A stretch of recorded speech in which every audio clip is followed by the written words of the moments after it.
Hello नमस्कार, म हो हालेको पालेमा यहाँहरूलाई छोरले भन्दै आज म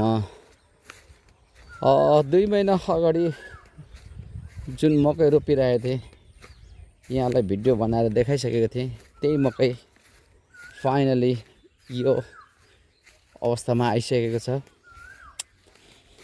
किन भन्नुहुन्छ भने यसमा मेरो भरपुर मेहनत लागेको छ। यो वर्ष मैले यसमा कुनै पनि कन्जुसाइ गरेको छैन।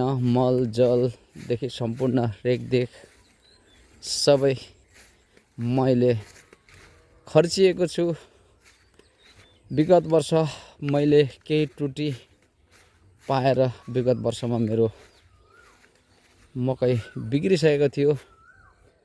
केही ठाउँमा किराहरू पनि परिरहेछ। अब यसलाई स्प्रे गर्न सक्दैनौँ। 2 चोटि स्प्रे गरिसकेको छ, त्यही पनि यो किरा चाहिँ गइरहेको छैन। अब मकै सुतला च्याप्ने बेला भइसकेको छ। हेरौँ यो वर्ष आलेको पालेमा आलेको भाग्य कस्तो रहनेछ त्यो त हेर्न बाँकी नै छ। सरसर्ती हेर्दाखेरि त ठिकै जस्तो लागिरहेछ।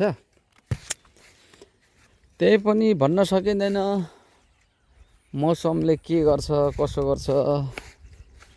जे छ उपरवालाको हातमा छ।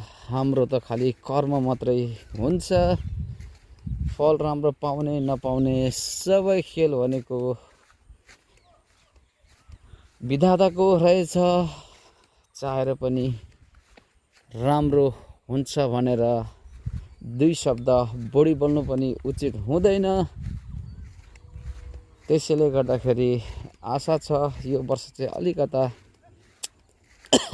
चित्त बुझ्ने तरिकाले हुन्छ कि भनेर आश चाहिँ मैले गरिरहेको छु। हेरौँ के हुन्छ। यस्तै अवस्था रहेको छ है। साँझ पख पनि भइसकेको छ। जस्ट निगरानी गरिरहेको छु। किराहरू धेरै ठाउँमा देखिरहेको छु, खाइरहेछ। अब एकचोटि पानी नपरिकन यो किराहरू हट्नेवाला छैन।